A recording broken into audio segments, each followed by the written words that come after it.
السلام علیکم ورحمۃ اللہ وبرکاتہ۔ بے روزگاری کا مسئلہ۔ ہمارا ملک مختلف مسائل سے نبرد ازمہ ہے۔ ان میں سے ایک اہم اور بڑا مسئلہ بے روزگاری کا ہے۔ ہمارے ملک کو آزاد ہوئے 70 سال سے زائد عرصہ بیت چکا ہے۔ اس کے باوجود بے روزگاری کا مسئلہ جوں کا توں ہے، بلکہ یہ کہنا زیادہ صحیح ہوگا کہ یہ مسئلہ روز بروز سنگین ہوتا جا رہا ہے۔ ہمارے ملک میں بے روزگاری کا اہم سبب آبادی میں ہونے والا بے تحاشا اضافہ ہے۔ دنیا میں آبادی کے لحاظ سے ہمارا ملک دوسرے نمبر پر ہے۔ خاندانی منصوبہ بندی کی مہم کے باوجود آبادی مسلسل بڑھ رہی ہے۔ ہمارے ملک میں بے روزگاری کا دوسرا سبب تعلیم کا ناقص نظام ہے۔ اگرچہ وقفے وقفے سے اس نظام میں اصلاح کی جاتی رہی ہے، لیکن اصلاحات ناکافی ثابت ہو رہی ہے۔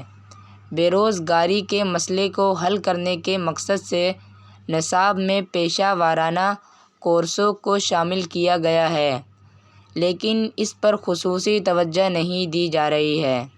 بے روزگاری کا ایک سبب ہمارے ملک کے 20 سالہ منصوبہ میں مشمولاتی منصوبے کی کمی ہے۔ ان منصوبوں میں تعلیم اور روزگار کو جوڑنے پر زیادہ توجہ نہیں دی گئی ہے۔ اس وجہ سے طلباء کورس مکمل کرنے کے باوجود روزگار سے نہیں جڑ پاتے ہیں۔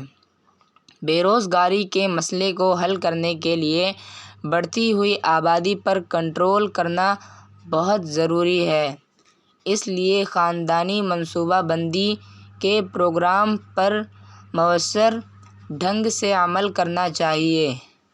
دیہی علاقوں میں زرعی ترقی کو ترجیح دینی چاہیے اور روزگار کے زیادہ سے زیادہ مواقع فراہم کرنے چاہیے۔ گھریلو صنعتوں اور چھوٹی صنعتوں کو زیادہ بڑھاوا دینا چاہیے اور تعلیم کو روزگار سے جوڑ دینا چاہیے۔